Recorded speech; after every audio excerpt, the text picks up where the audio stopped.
Bismillahirrahmanirrahim. Assalamualaikum warahmatullahi wabarakatuh. Innal hamdalillah nahmaduhu wa nasta'inuhu wa nastaghfiruh wa na'udzu billahi min shururi anfusina wa min sayyiati a'malina. May yahdihillahu fala mudilla lahu wa may yudlil fala hadiya lahu. Asyhadu an la ilaha illallah wahdahu la syarika lahu wa asyhadu anna Muhammadan 'abduhu wa rasuluh. يا أيها الذين آمنوا اتقوا الله حق تقاته ولا تموتن إلا وأنتم مسلمون يا أيها الناس اتقوا ربكم الذي خلقكم من نفس واحدة وخلق منها زوجها وبث منهما رجالا كثيرا ونساء واتقوا الله الذي تساءلون به والأرحام إن الله كان عليكم رقيبا يا أيها الذين آمنوا اتقوا الله وقولوا قولا سديدا يصلح لكم أعمالكم ويغفر لكم ذنوبكم ومن يطع الله ورسوله فقد فاز فوزا عظيما أما بعد فإن أصدق الحديث كتاب الله وخير الهدي هدي محمد صلى الله عليه وسلم وشر الأمور محدثاتها فإن كل محدثة بدعة وكل بدعة ضلالة وكل ضلالة في النار. Ikhwan dan akhwat rahimani wa rahimakumullah ta'ala jami'an. Alhamdulillah, segala puji hanya milik Allah Subhanahu wa ta'ala. Kita bersyukur atas segala limpahan nikmat yang telah Allah berikan kepada kita semua, baik itu berupa nikmat Islam, nikmat iman, nikmat sehat, serta nikmat waktu luang. Yang mana dengan nikmat-nikmat tersebut kita masih dapat melaksanakan berbagai macam amal ketaatan kepada Allah Subhanahu wa ta'ala. Salah satunya adalah dengan kita sama-sama telah melaksanakan salat subuh secara berjamaah, kemudian dilanjutkan dengan duduk sejenak di majelis ilmu. Salawat serta salam senantiasa kita haturkan kepada Nabi besar kita, suri tauladan kita, Nabi Muhammad sallallahu alaihi wasallam, beserta seluruh keluarganya, seluruh sahabatnya, dan juga orang-orang yang senantiasa berpegang teguh di atas sunnahnya hingga akhir zaman. Bapak dan Ibu sekalian, ma'asyiral muslimin yang dimuliakan oleh Allah Subhanahu wa ta'ala, pernahkah kita disakiti oleh orang lain? Pernahkah hati kita itu terasa panas karena dihina, dizalimi, atau dikhianati oleh orang? Hampir setiap kita pasti pernah mengalaminya. Ya. Disakiti orang, dizalimi orang, pasti hampir setiap kita pasti pernah mengalaminya. Lalu apa yang kita lakukan? Apakah kita memilih untuk membalas dendam? Membalas dengan sebagaimana apa yang mereka lakukan kepada kita? Ataukah kita mampu menahan amarah, lalu kita memilih untuk memaafkan? Pertanyaannya, mana yang lebih mulia? Membalas sakit hati dengan sakit hati, membalas cacian dengan cacian, membalas pukulan dengan pukulan, ataukah membalas dengan kelapangan dada? Mana yang lebih menenangkan? Menyimpan dendam yang membakar di dalam hati, atau melepaskannya dengan keikhlasan? Jamaah sekalian dimuliakan Allah, di antara sifat mulia yang Allah Subhanahu wa ta'ala sebutkan dalam Al-Quran, yaitu adalah sifat pemaaf. Ketika Allah Subhanahu wa ta'ala menjelaskan di antara sifat penghuni surga, kata Allah dalam surat Ali Imran, "Wasari'u ila maghfiratin min rabbikum." Bersegeralah kalian untuk menuju ampunan Rabb kalian. "Wa jannatin 'arduha as-samawati wal ardu 'iddat lil muttaqin." Dan juga bersegeralah untuk menuju surga Allah yang luasnya itu seluas langit dan bumi. U'iddat lil muttaqin, yang dipersiapkan untuk orang-orang bertakwa. Siapa itu orang-orang yang bertakwa? Pada ayat-ayat selanjutnya Allah menjelaskan, alladzina yunfiquna fis sarra'i wad dharra, yaitu orang-orang yang berinfak dalam keadaan susah maupun dalam keadaan lapang. Alladzina yunfiquna fis sarra'i wad dharra, alladzina yunfiquna fis sarra'i wad dharra wal kadhimina al ghaidha, dan orang-orang yang mampu menahan amarahnya, wal 'afina 'anil nas, dan orang-orang yang pemaaf. Wallahu yuhibbul muhsinin, dan Allah mencintai orang-orang yang berbuat ihsan. Nah, di sini jamaah sekalian azakumullah, Syekhul Islam Ibnu Taimiyah rahimahullahu taala mengatakan, akhlak memaafkan tidak ada yang mampu melakukannya kecuali para nabi dan juga para siddiqin, yaitu orang-orang yang keimanannya sangat kuat, keyakinannya sangat kuat. Saking susahnya untuk mengamalkan sifat memaafkan ini, jemaah. Ya, kita lihatlah bagaimana kebanyakan kita. Biasanya itu semakin bertambah umur semakin susah memaafkan. Ya, mohon maaf. Tetapi realitanya seperti itu.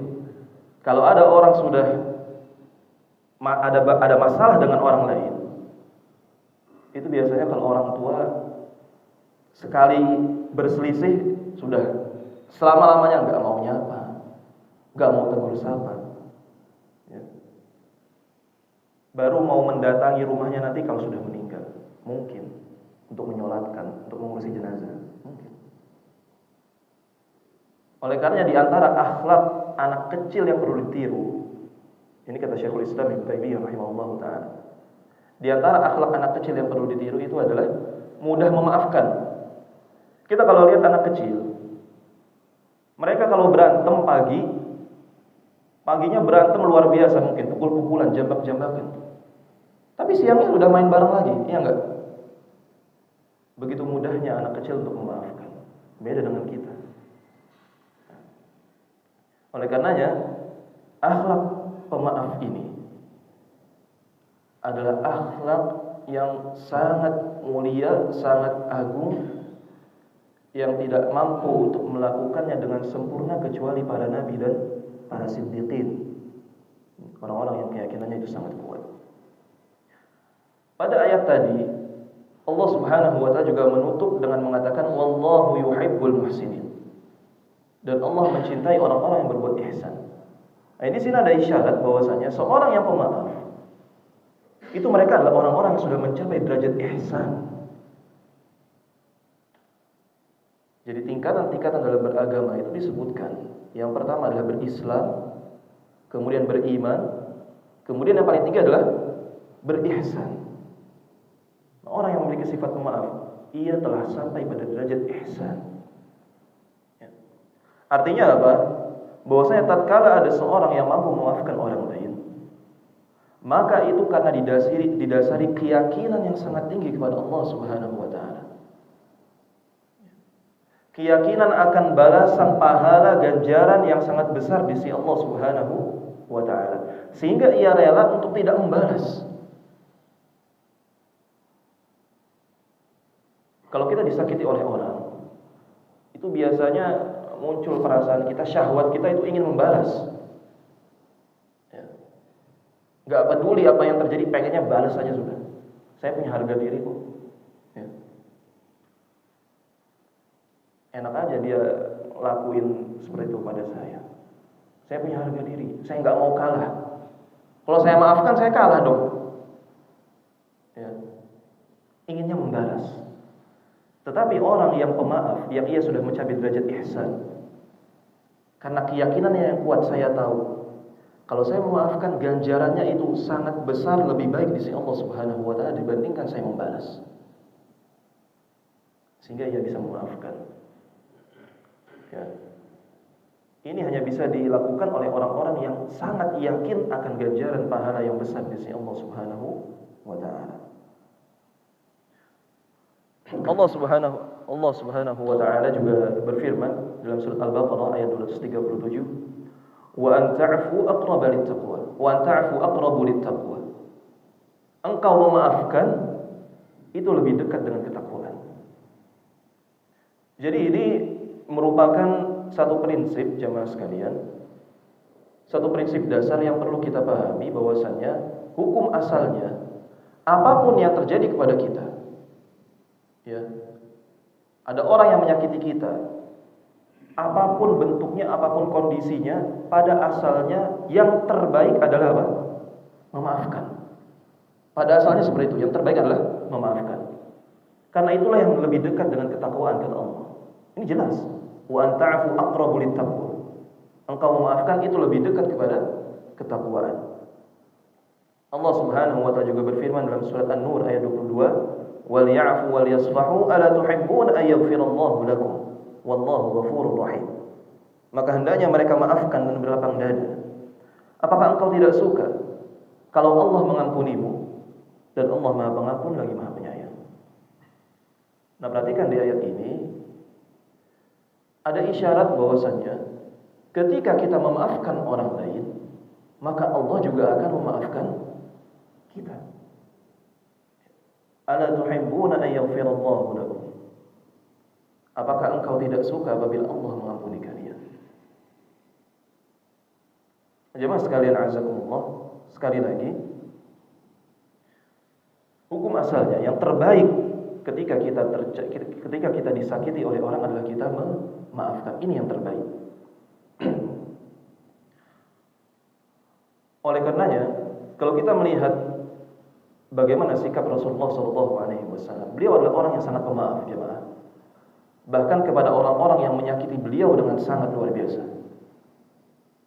Di antara kisah yang sering sekali Anda sampaikan ketika membahas tentang masalah ini adalah ketika Rasulullah SAW berdakwah ke kota Taif. Ya. Beliau SAW berdakwah ke kota Taif dalam keadaan sedang berkabung, sedang sedih luar biasa. Kenapa? Paman beliau Abu Thalib wafat. Paman yang sangat beliau cintai, yang telah mengasuh beliau dari kecil sampai besar, wafat dalam keadaan tidak beriman kepada Allah. Bertambah lagi kesedihannya. Ketika Abu Thalib dalam sakaratul maut, Nabi Muhammad mendatanginya kemudian mengatakan, "Ya ammi qul la ilaha illallah." Wahai pamanku, katakanlah la ilaha illallah. Kalimatun uhajju laka biha indallah. Suatu kalimat yang dengannya aku dapat berhujjah di hadapan Allah bagimu, wahai pamanku. Tetapi sampai menghembuskan nafas terakhirnya, Abu Thalib enggan untuk mengucapkan la ilaha illallah. Tentu sebuah kesedihan yang sangat mendalam. Ketika seorang yang paling dicintai, yang sangat dicintai itu tidak mau beriman kepada Allah. Kemudian juga istri Nabi Muhammad SAW, Khadijah radhiyallahu taala anha, setelah itu wafat. Belum hilang kesedihan Rasulullah akan wafat pamannya, istri beliau yang selama ini menemani beliau, yang selalu menyemangati beliau dalam berdakwah, yang selalu menghibur beliau, wafat juga. Istri yang sangat beliau cintai, yang beliau itu tidak pernah berpoligami semasa Khadijah masih hidup. Sampai Khadijah wafat, istri Nabi itu hanya Khadijah saja. Baru setelahnya beliau menikah dengan banyak wanita. Bahkan sepeninggal Khadijah, itu beliau masih mengingat-ingat Khadijah. Kata Aisyah, aku gak pernah cemburu kepada seorang wanita pun kecuali Khadijah. Ia sudah wafat, tapi saya masih cemburu kepada Khadijah. Kenapa? Karena Rasulullah senantiasa sering sekali menyebut-nyebut Khadijah. Jadi dalam keadaan yang sangat bersedih ini, Rasulullah SAW kemudian berangkat ke kota Taif untuk berdakwah dengan harapan penduduk kota Taif akan menjawab dakwah beliau, menerima dakwah beliau. Namun sebagaimana yang kita ketahui jemaah, ketika Nabi Muhammad SAW sampai ke kota Taif, yang beliau dapatkan apa? Cacian, celaan, dilempari batu, dilempari kotoran, sampai disebutkan kakinya berdarah-darah Rasulullah SAW. Ya. Akhirnya beliau keluar dari kota Taif dalam keadaan nihil. Ketika beliau sedang beristirahat, datang malaikat gunung kepada beliau kemudian mengatakan, wahai Nabi Muhammad, ini ada dua gunung besar, kalau engkau mau, aku bisa timpakan kedua gunung tersebut kepada penduduk kota Taif, sehingga binasa mereka itu semua. Kalau kita dalam posisinya Rasulullah, mungkin kita sudah mengatakan, oh bagus. Kalau bisa itu pohon-pohon, batu-batu, semuanya lah yang kalau engkau bisa timpakan semuanya. Enggak cukup 2 gunung itu. Tetapi perhatikan, lihat akhlaknya Rasulullah SAW.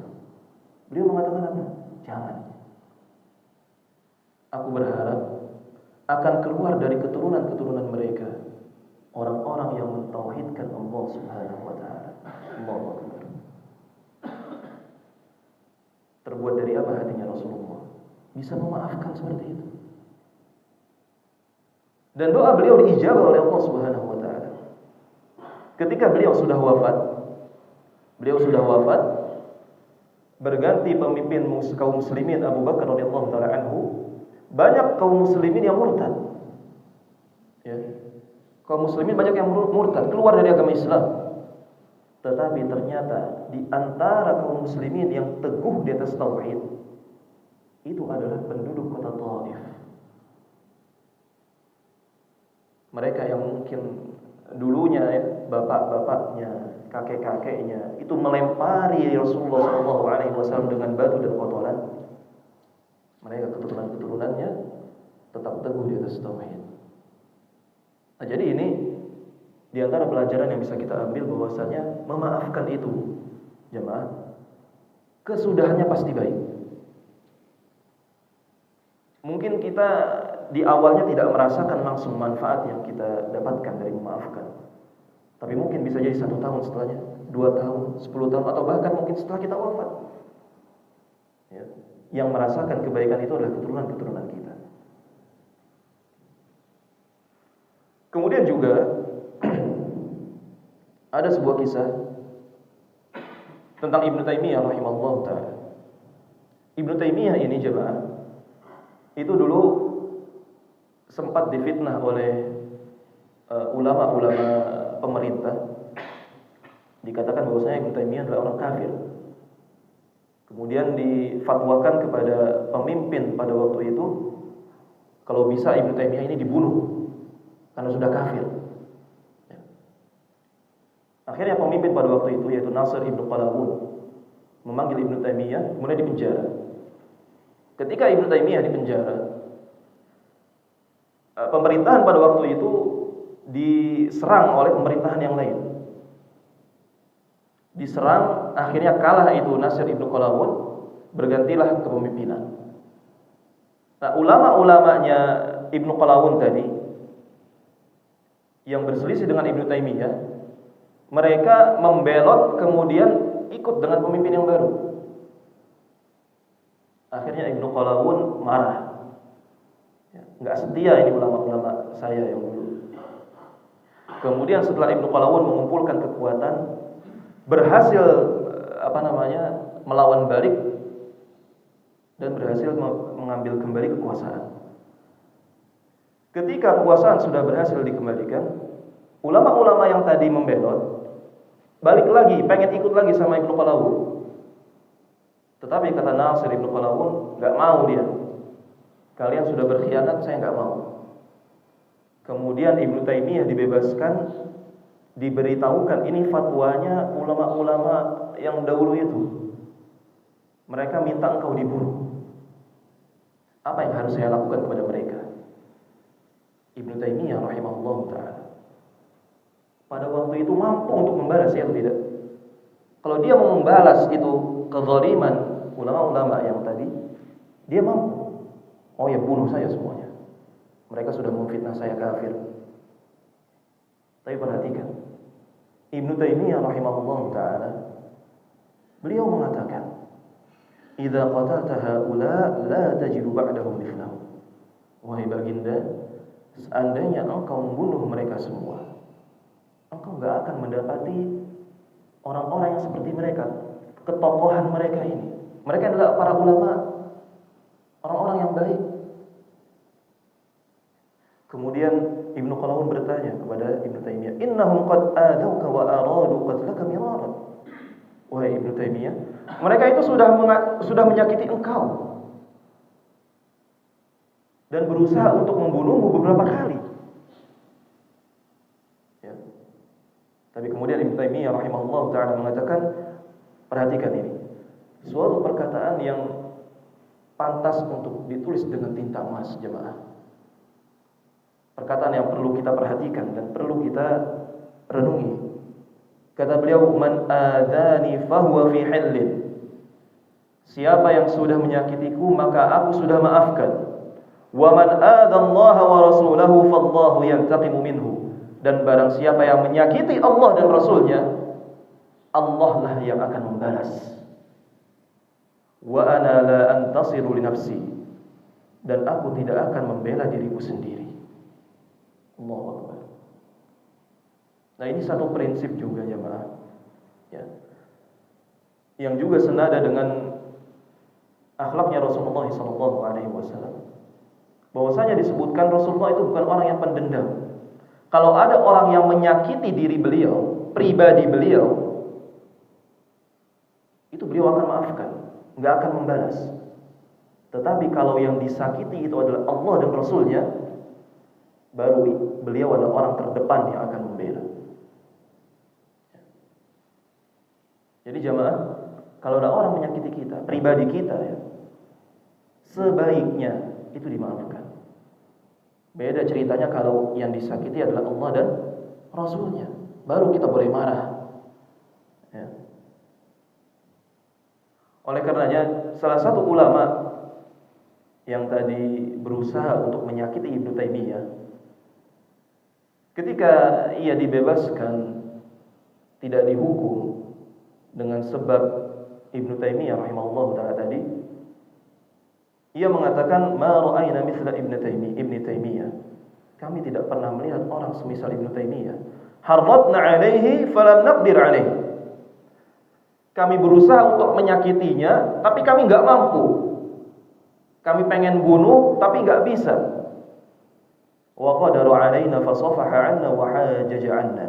Tetapi ketika beliau itu mampu untuk membalas, justru beliau itu memaafkan dan memberikan kami pembelaan.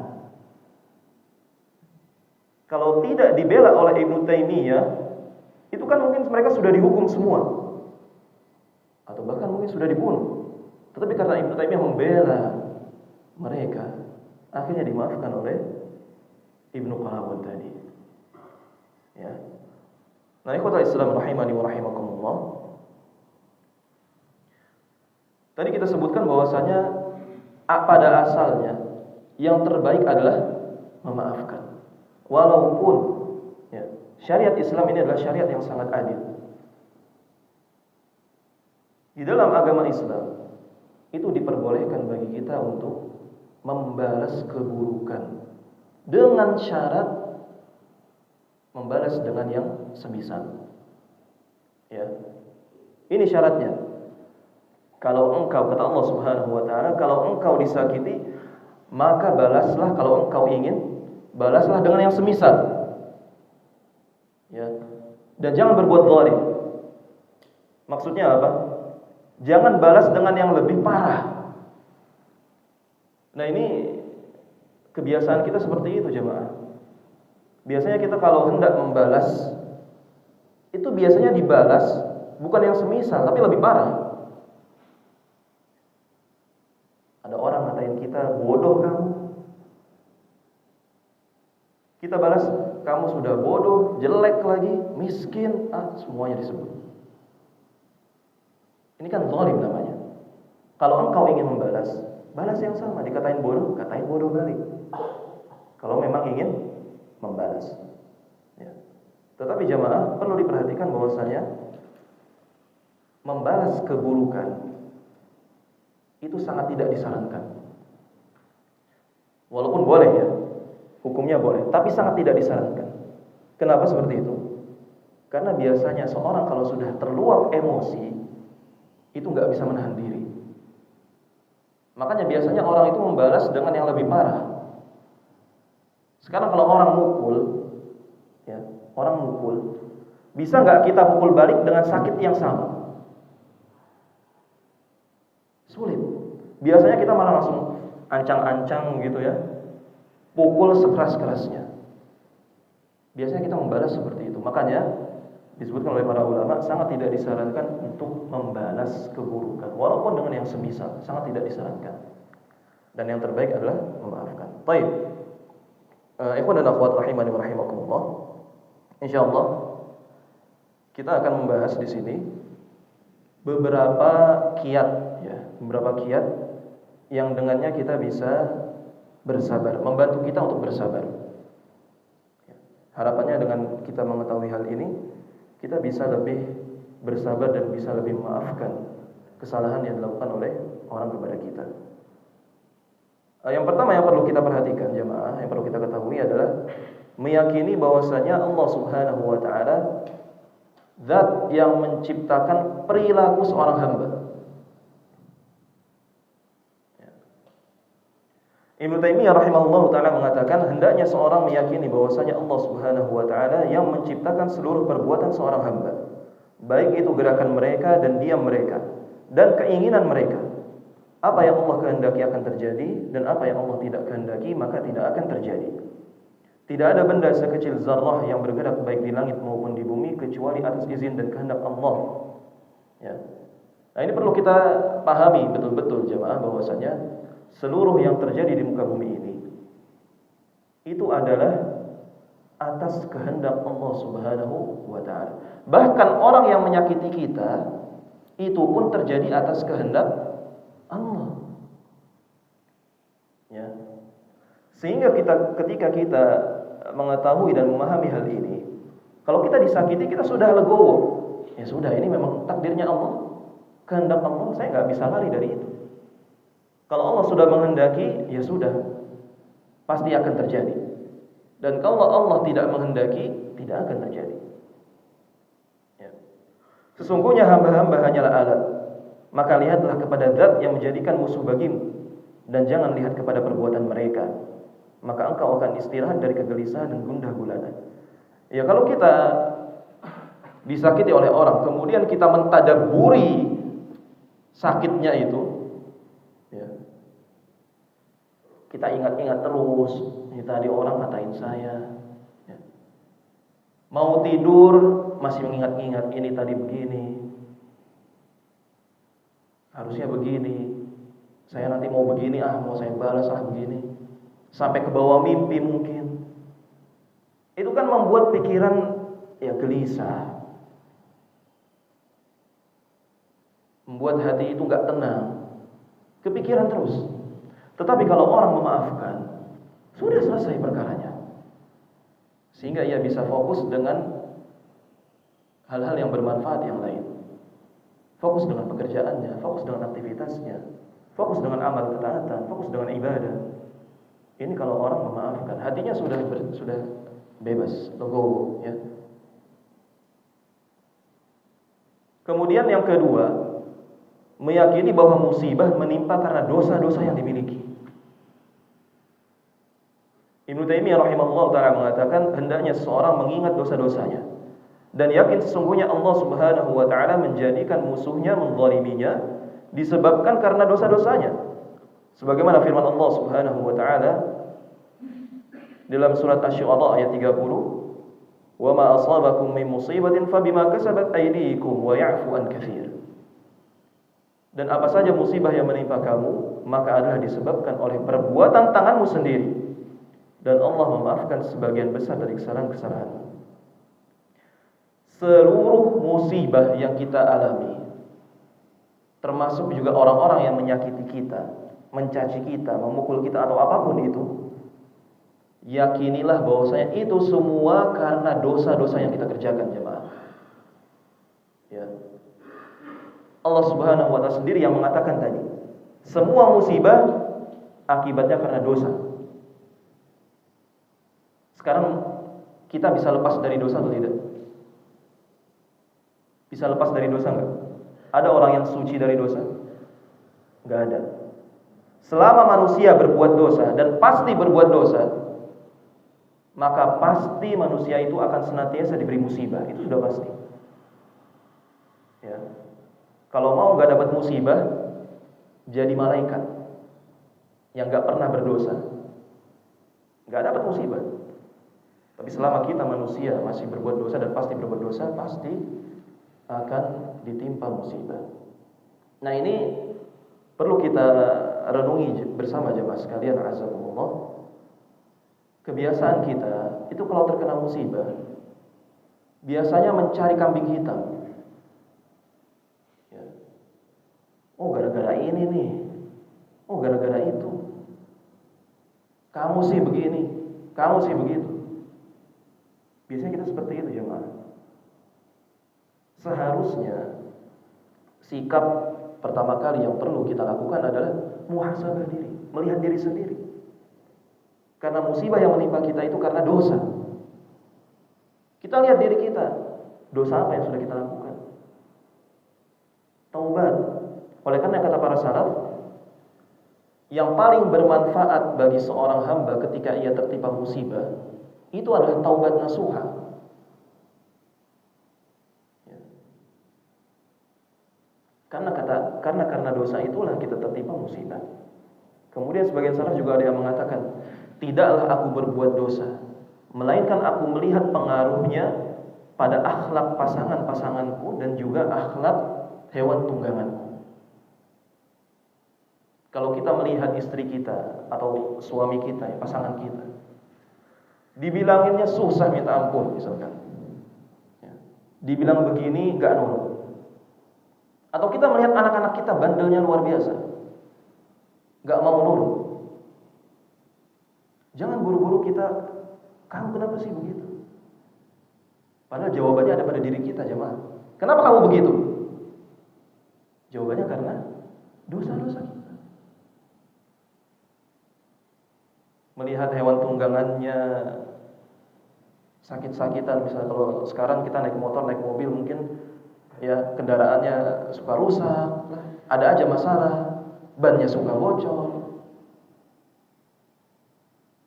Nah, itu salah satu sebabnya bisa jadi karena dosa-dosa yang kita kerjakan. Jadi kita selalu melihat diri kita terlebih dahulu, muhasabah diri. Perbanyak istighfar, berbanyak taubat, dengan itu musibah-musibah yang menimpa kita juga akan semakin sedikit, jemaah. Ya.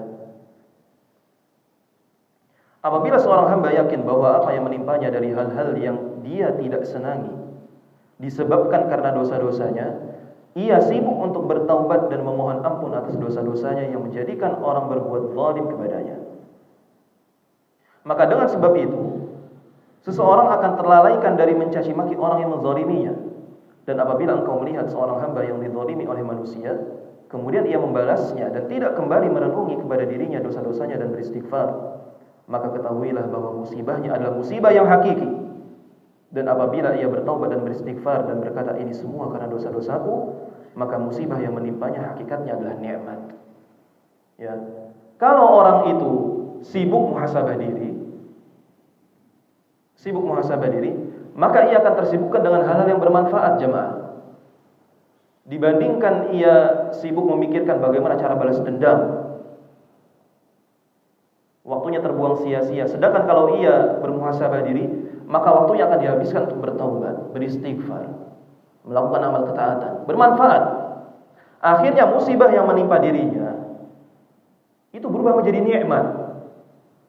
Dengan sebab musibah itu, dengan sebab ia disakiti oleh orang, akhirnya ia menghabiskan waktunya untuk amal ketaatan kepada Allah Subhanahu wa taala. Tetapi kalau ia sibuk mencari-cari bagaimana cara balas dendam, direnungi musibah-musibah itu, gak bisa bersabar, maka itulah musibah yang hakiki. Ya, musibah yang hakiki. Ali bin Abi Thalib radhiyallahu ta'ala anhu berkata, "Ma nazala bala'un illa bidzanbin wa la rufi'a illa bitaubatin." Tidaklah datang suatu musibah kecuali karena dosa, dan tidak akan terangkat kecuali dengan taubat. Ini kata Ali bin Abi Thalib radhiyallahu ta'ala anhu. Kalau kita tertimpa musibah apapun itu, ya, mendapat kesulitan-kesulitan di tempat kerjaan misalkan, ya, tempat kerjaan ada kesulitan-kesulitan, rekan-rekan yang rese misalkan, bos yang rese, pegawai bawahan yang susah diatur. Solusinya apa? Banyak-banyak beristighfar, banyak-banyak taubat. Itu solusinya dari syariat. Percaya atau tidak kita.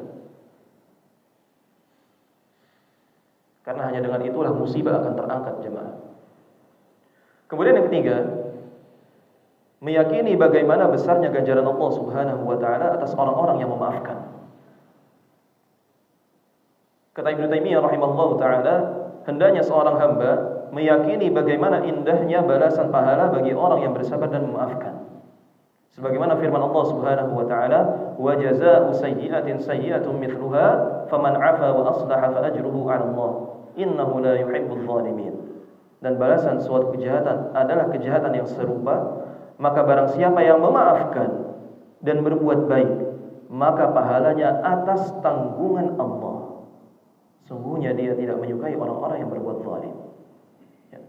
Perhatikan di sini Allah mengatakan maka pahalanya adalah tanggungannya Allah. Ini menunjukkan bahwasanya pahala dari memaafkan orang lain itu ganjarannya sangat besar. Ditanggung oleh Allah Subhanahu wa taala. Nah, dari ayat ini juga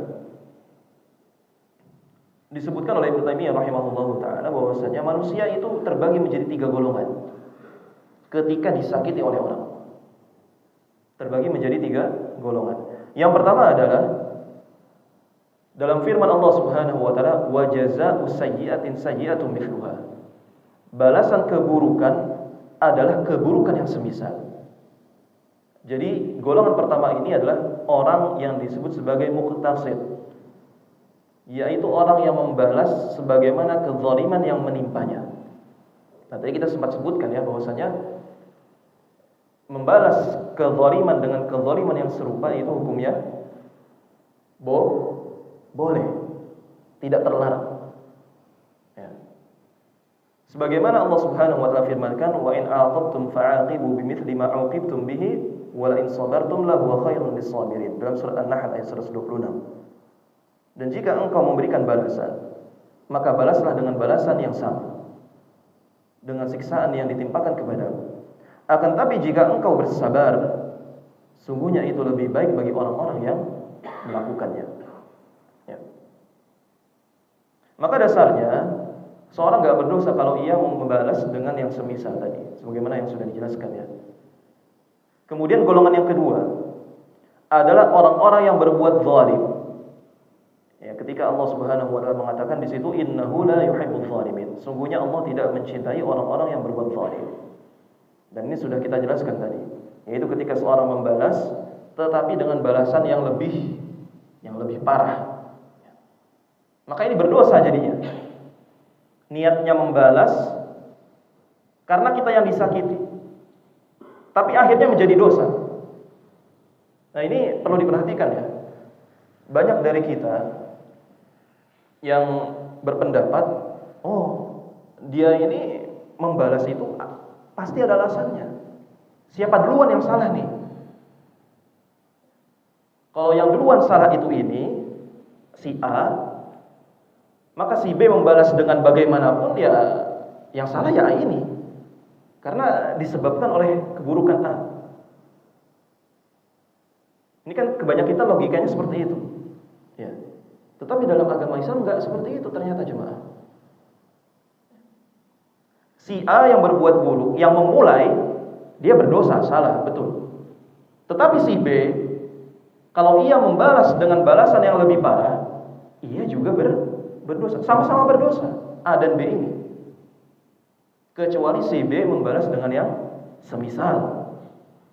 Gak masalah, gak berdosa yang B. Yang berdosa hanya yang A tadi.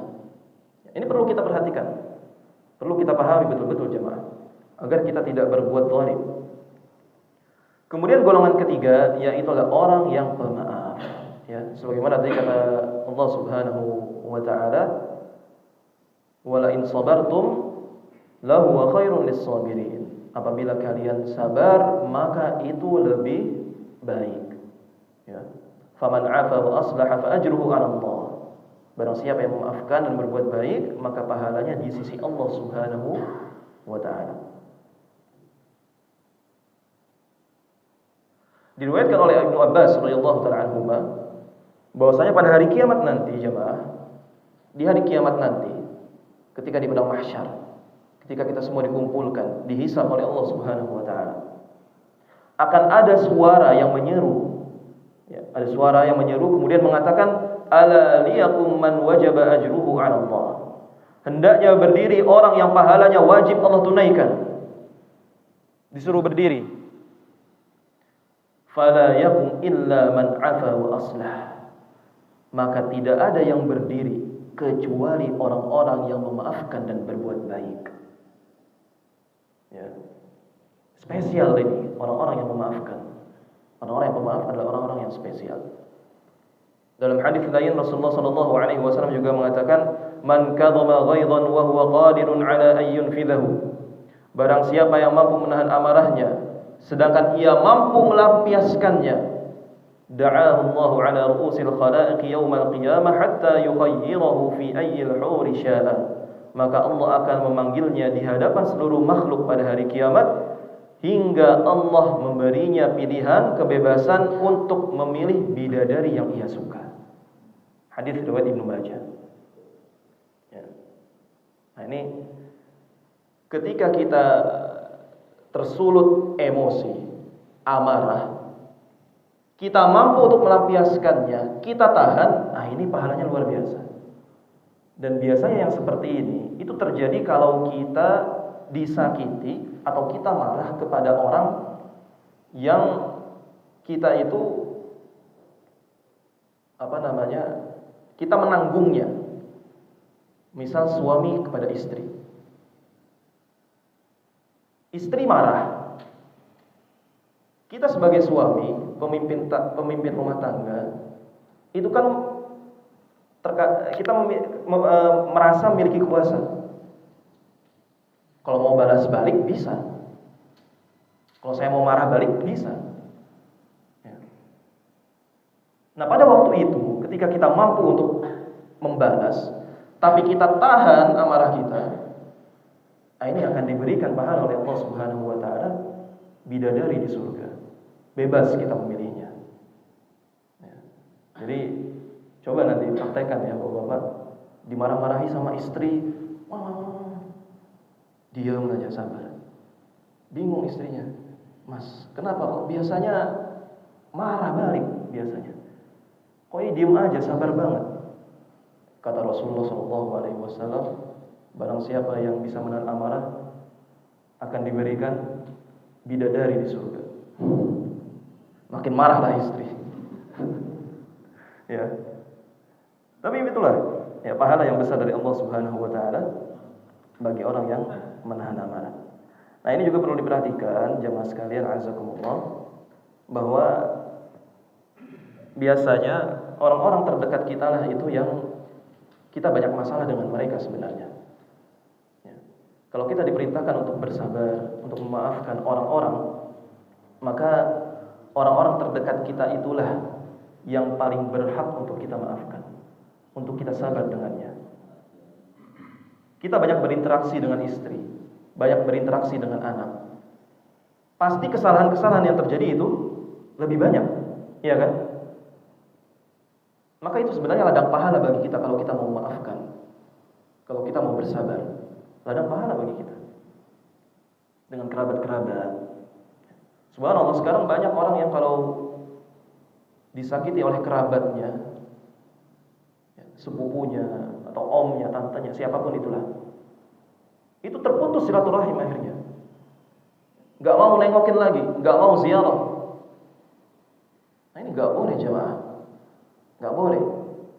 Walaupun kita yang disakiti, itu sebaiknya kita terus berbuat baik. Walaupun mereka menolak dikirimi hadiah, nolak dibalikin lagi hadiahnya. Datang ke rumahnya, diketok pintunya, assalamualaikum, gak dijawab. Memang seperti itu jemaah. Itulah hakikat daripada orang yang menyambung tali silaturahim. Menyambung itu kan ketika apa? Terputus kita sambung. Hakikatnya seperti itu silaturahim. Oleh karena kata Rasulullah SAW, orang yang kalau diberi kebaikan, ia membalas kebaikan, Oke, itu disebut silaturahim, tetapi itu tingkatan yang paling rendah. Disebut sebagai al-mukafi, orang yang membalas kebaikan dengan kebaikan. Kerabat kita baik kepada kita, ngirimi kita hadiah, kita balas dengan hadiah juga. Itu biasa sebenarnya. Al-mukafi disebut orang yang balas kebaikan dengan kebaikan. Yang tidak biasa itu kita diputus oleh kerabat kita, tapi kita berusaha menyambungnya. Nah, inilah yang terbaik kata Rasulullah SAW. Ya. Baik. Sampai jam berapa ini? Jam 6 15 menitnya tanya jawab. Berarti sudah ini ya. Baik. Mungkin demikian jemaah sekalian azakumullah apa yang bisa dapat Anda sampaikan pada kesempatan pagi hari ini. Semoga bisa bermanfaat, bisa berfaedah khususnya bagi diri saya pribadi dan juga kemudian bagi jemaah sekalian. Apabila ada kata-kata yang salah, maka semata-mata karena kekurangan ilmu saya. Apabila ada yang benar maka datangnya dari Allah dan Rasulnya. Wassallallahu ala nabiyyina Muhammad wa ala alihi wa sahbihi wasallam. Sebelum ditutup mungkin silakan kalau ada yang ingin bertanya dari jemaah. Silakan Bapak. Assalamualaikum warahmatullahi wabarakatuh. Waalaikumsalam warahmatullahi wabarakatuh. Biasanya kan kita terzalimi, tersakiti, dan kadang-kadang kita ingin membalas dendam. Ya. Bolehkah kita berdoa bahwa nanti Allah yang membalasnya? Terima kasih Pak. Assalamualaikum warahmatullahi wabarakatuh. Waalaikumsalam warahmatullahi wabarakatuh. Boleh ya. Ya tadi dicontohkan oleh Ibnu Taimiyah rahimahullahu taala. Ya. Biarkan Allah yang membalasnya. Dan itu memang benar, kita nggak berdoa pun akan dibalas oleh Allah. Kan begitu? Ya, orang berbuat buruk, berbuat dosa pasti akan dibalas oleh Allah Subhanahu wa taala. Kita berdoa tidak berdoa, pasti akan Allah balas. Intinya kita bersabar, tidak membalas tidak membalas perbuatan buruk mereka, itu sudah yang terbaik, Bapak, ya. Itu sudah yang terbaik. Ya. Kita mau berdoa semoga Allah membalasnya, boleh, enggak masalah. Wallahu taala a'lam bishawab. Begitu Bapak ya. Silakan ada lagi yang mau bertanya? Silakan Bapak. Assalamualaikum warahmatullahi wabarakatuh. Waalaikumsalam warahmatullahi wabarakatuh.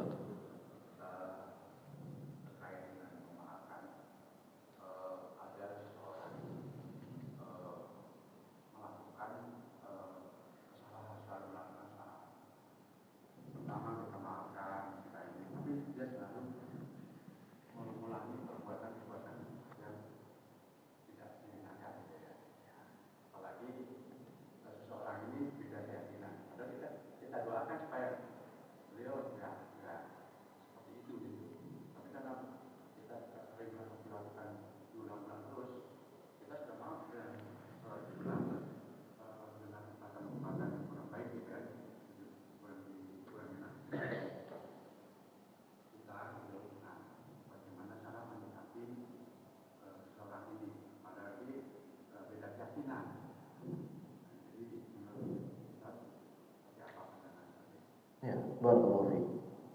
Bagaimana kita menyikapi orang yang terus-menerus berbuat buruk kepada kita, padahal kita sudah maafkan, tapi kembali berbuat buruk lagi.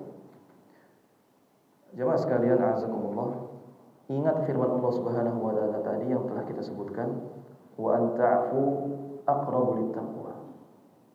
Engkau memaafkan itulah yang lebih dekat dengan ketakwaan. Ini prinsip yang mungkin sulit kita untuk lakukan ya.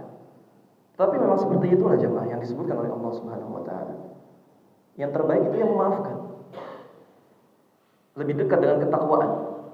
Oleh karena tadi disebutkan oleh Ibnu Taimiyah, tidak akan bisa orang itu memaafkan menjadi pemaaf. Bahkan hampir tidak bisa memaafkan kecuali para nabi dan juga siddiqin. Orang-orang yang saleh yang benar-benar yakin dengan ganjaran Allah Subhanahu wa taala. Kalau kita yakin pahala yang akan kita dapatkan dari memaafkan, orang menyakiti kita, kita maafkan. Menyakiti lagi kita maafkan. Terus seperti itu. Itu kan ganjaran pahalanya terus bertambah bagi kita. Kalau kita benar-benar yakin dengan itu.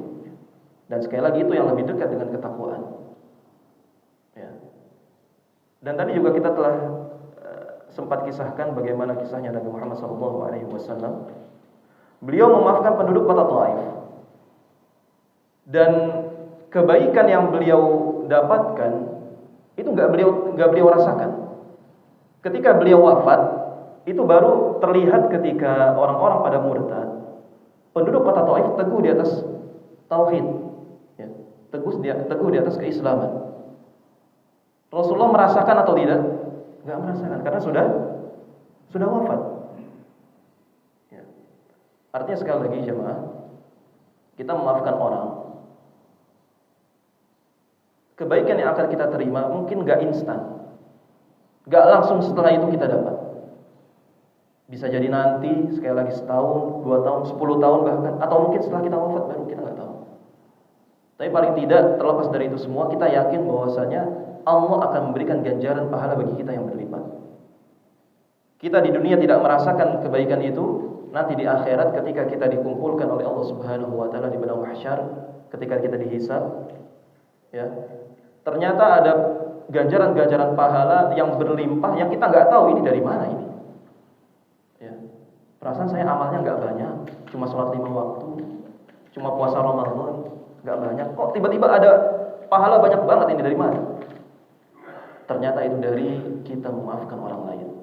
Dan disebutkan dalam hadis, orang yang menzalimi orang lain itu nanti pahala-pahala mereka dipindahkan kepada kita. Amal kebaikan mereka dipindahkan kepada kita.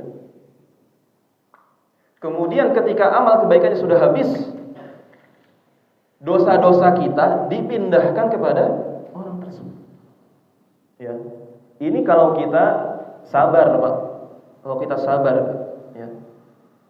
Tidak membalas keburukannya. Kalau kita membalas keburukannya berarti sudah selesai. Ya. Keburukan dia sudah dibalas oleh kita, kan begitu? Sehingga kita nggak akan mendapatkan keutamaan-keutamaan tadi. Tetapi kalau kita tidak membalas, maka yang akan membalas itu siapa? Allah Subhanahu wa taala. Jadi tinggal pilih. Keburukan orang itu mau kita sendiri yang balas atau Allah yang balas. Kita tinggal pilih. Ya. Ini pertama, Bapak. Jadi ini yang ideal seperti itu, yang terbaik seperti itu. Tetapi sekali lagi, tadi kita sudah sebutkan bahwasannya kalau kita memang tidak bisa bersabar, maka syariat memberikan solusi, boleh kita balas dengan yang semisal. Ya. Artinya di sini ada keadilan dari Allah Subhanahu wa taala. Allah Subhanahu wa taala tahu bahwasanya manusia itu lemah, ya. Manusia itu lemah, terkadang nggak bisa menahan amarah, terkadang nggak bisa sabar.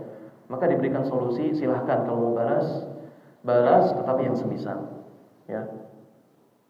Allah taala a'lam bishawab. Demikian Bapak ya. Silakan Bapak. Assalamualaikum warahmatullahi wabarakatuh. Waalaikumsalam warahmatullahi wabarakatuh. Pembahasan tentang memaafkan, mungkin yang saya tanyakan adalah yang kebalikannya yang tidak memaafkan. Misalkan ada yang berselisih, tapi mungkin salah satu dari itu dia tidak mau memaafkan walaupun misalkan orang tersebut sudah meninggal. Bagaimana pandangan secara syariat? Ya. Orang yang dia sakiti sudah meninggal begitu. Iya. Ya. Salah satunya yang berselisih, Uh-huh. salah satunya sudah meninggal, yang masih hidup tidak mau memaafkan. Itu bagaimana? Yang masih hidup tidak mau memaafkan. Berarti yang masih hidup ini yang disakiti ya. Siapa yang menyakiti saya tidak tahu, tetapi misalkan karena berselisih pasti ada kesalahan di antara keduanya. Tayyib ya, bisa Tapi dipahami. yang satu itu yang masih hidup masih mau atau menahan, masih punya dendam dan tidak Ya. mau memaafkan. Bagaimana hukumnya? Ya. Barakallahu fiik. Artinya di sini ketika kedua orang yang berselisih, kemudian sama-sama saling menyakiti satu sama lain, begitu Bapak ya. Saling menyakiti satu sama lain. Salah satunya meninggal, wafat. Kemudian yang masih hidup tidak mau memaafkan. Dan juga di saat yang bersamaan dia belum meminta maaf juga kepada orang yang ia sakiti. Nah, ini musibah jemaah. Ya, musibah. Oleh karenanya Rasulullah SAW itu mengajarkan kepada kita, kalau kita berbuat zalim, apabila seorang memiliki kezaliman terhadap saudaranya, kata Rasulullah, "Falyatahallalhu minhu al-yawm." Hendaknya ia segera minta maaf. Ya. Sebelum datang hari di mana tidak lagi bermanfaat dinar wala dirham, tidak bermanfaat lagi harta. Kita umur nggak ada yang tahu, Pak. Kita berselisih dengan orang sekarang, menyakiti orang sekarang. Kemudian kita, makanya ini salah satu, mohon maaf ya, ini salah satu yang perlu direnungi dan diperhatikan, masalah budaya maaf-maafan ketika bulan Ramadan. Ini mohon maaf ya, bukan berarti saya menyalahkan, tetapi realitanya banyak orang akhirnya itu berpikiran, nanti sajalah maafinnya pas lagi bulan Ramadan. Ya. Enggak usah sekarang lah, nanti aja pas bulan Ramadan, pas Idul Fitri.